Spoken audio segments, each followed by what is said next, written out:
Ô tia, sai bem perto, senão ó, fogo no bigode. Ô Valdir! Como é que tá o Valdir? Ó, ela esqueceu da janta ali, ó.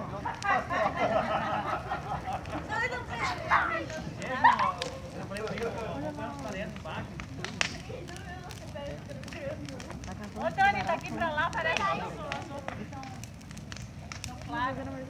Mas eu não quero gravar esse fogo, eu quero gravar essa. Ah, mas daí não tem graça só o fogo. Daqui pra lá parece todo mundo com o claro da fogueira. A Índia grava, né? Meu, da Índia sim pega bem. Por isso que eu nem pego o meu pra não passar vergonha. Depois posta no grupo, né? Que daí a gente compartilha. Eu tô com o meu telefone Cadê o desligado Valdir? lá. Foi ontem? Ah, Onde é que você foi? o Valdir foi pra trás com as leitoras. Mas daí sim. Que o povo do escoito uma terneira. Essa cabrita, né?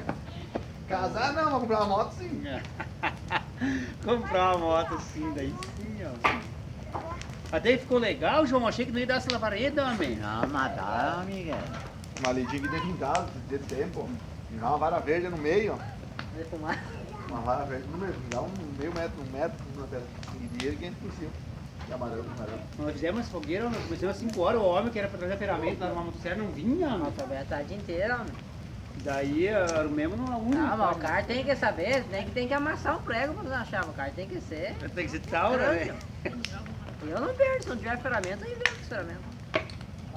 Nós vamos tirar a embreagem. A motosserra é difícil A embreagem da moto, É. aí o cara veio lá, o cara tá na mecânica. O cara Não, não, esqueça. duvido vocês tirar essa peça aí. Duvido, vocês nunca vão conseguir isso. Tem que ter uma chave especial pra tirar. Ah, é, eu ia pra aquela poca, a gente queria essas tavadas lá. Tinha um cachimbo lá, pegou a lixadeira e ó. Não deu 5 minutos, tá com a disque viagem na mão. O cara faz, o cara que exatamente faz ferramenta. É que ele não quis trabalhar aqui de casa. Não, é que na verdade, tipo assim,